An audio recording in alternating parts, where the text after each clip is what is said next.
Vicky, Simon-Pierre et Jean-Philippe nous reçoivent dans leur bel univers de bambou chez Ola Bambou à Drummondville. Comment ça va, messieurs, dames? Ça va très bien. Ça va bien. Très heureux de venir vous voir là où ça se passe, porte 13, dans l'incubateur.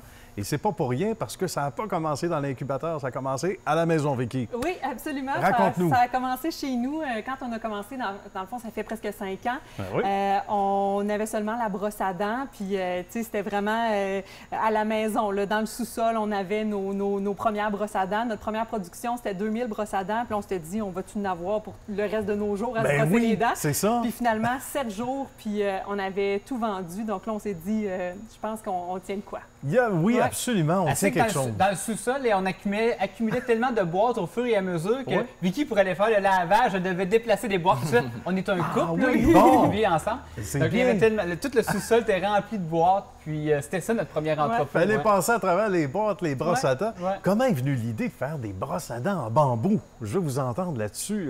Bien, à tout seigneur, tout honneur, c'est Vicky qui a eu l'idée d'avoir une entreprise de brosses à dents en bambou. Tu peux expliquer peut-être Oui, bien, en fait, les deux, Simon-Pierre et Jean-Philippe, eux, voulaient se partir en affaires. Puis là, il y avait toutes sortes d'idées farfelues. Là, puis moi, j'étais là, faites pas ça, ça n'a pas de bon sens. Puis là, à un moment donné, j'ai pensé aux brosses à dents en bambou parce qu'on avait des amis qui tendaient vers le zéro déchet et qui utilisaient des brosses à dents en bambou. Mais au Québec, elles étaient très difficiles à trouver. Puis aussi, elles étaient emballées dans du plastique.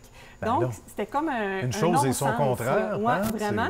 Donc, on s'est dit, bien, pourquoi nous, on n'offre pas une brosse à dents qui va être d'une compagnie québécoise, puis qui va être vraiment emballée 100 dans du carton. Puis on s'est mis à essayer toutes sortes de modèles, puis il n'y avait rien qui faisait notre affaire. Fait que finalement, bien, on a travaillé un modèle. Jean-Philippe, avec son grand-père, sa petite toupie dans le garage, qui a travaillé un modèle. Raconte-nous, Simon-Pierre, ton rôle dans ça, puis comment tu t'es mêlé au couple et à la bonne idée. Ben oui, en fait, moi, je connaissais Jean-Philippe depuis une dizaine d'années. Donc, en fait, je trouve que c'est un des succès aussi qu'on a dans notre entreprise, c'est que chaque personne a son propre rôle. Donc, Jean-Philippe est plus au niveau des ventes, Vicky est plus au niveau du marketing, moi, je suis plus au niveau logistique, approvisionnement, ces choses-là.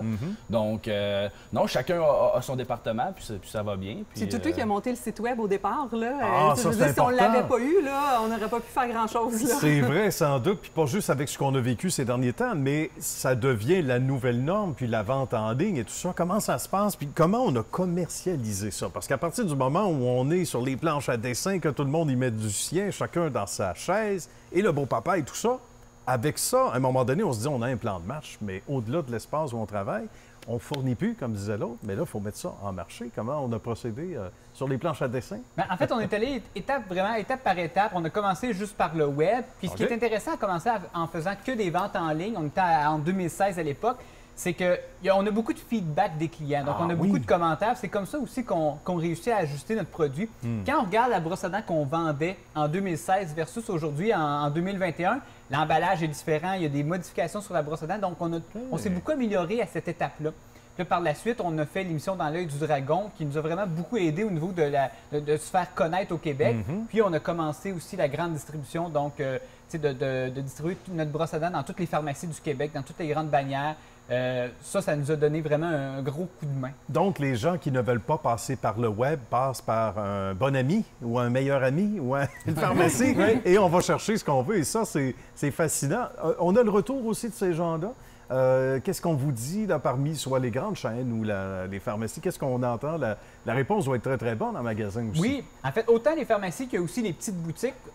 Parce qu'en tout, c'est tous des boutiques qui sont gérées individuellement, mais en tout, on a à peu près 500 boutiques à travers le Canada qui vendent nos produits. Bravo! Puis c'est beaucoup de l'accompagnement très personnalisé. C'est des boutiques soit de zéro déchet, des choses comme ça. Donc, eux sont très généreux de commentaires, justement.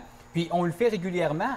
En augmentant, en élargissant notre gamme de produits, on écoute les commentaires. Ah, ça, on aime moins cet élément-là, on veut le changer. Donc, on est vraiment à l'écoute. C'est comme ça qu'on évolue au fur et à mesure. C'est merveilleux. On est en confiance quand on va sur le site web ou quand on va dans l'une des 500 boutiques au Canada. J'imagine qu'il va en avoir de plus en plus d'amis qui vont avoir les produits parce que là, tu disais les brosses à dents, mais ça nous amène à d'autres produits aussi, là, des articles pour c'est beau de se brosser les dents, mais il faut aussi manger dans la vie. Oui, bien, on a ça, des, hein? des ustensiles, des kits zéro déchet, on a des tampons démaquillants lavables, Okay. on a des pastilles qui sont comme du nettoyant en pastille, donc on met ça dans l'eau. On a vraiment près d'une trentaine de produits. Puis, en fait, la grosse nouveauté de cette année, c'est que maintenant, on fabrique les brosses à dents ici au Québec.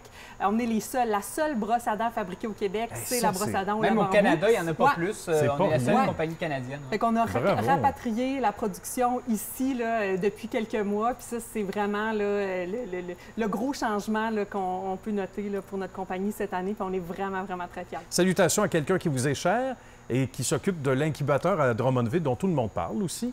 Oui. On le salue, il va être content. Oui, c'est sincère. Ben oui, c'est Daniel Pajot, c'est le directeur, je me souviens bien, là, je ne sais pas exactement le titre, là, mais c'est un peu le coordonnateur de tout l'incubateur de Drummondville, qui en fait, sans l'incubateur, le projet ne serait pas exactement ce qu'il est aujourd'hui.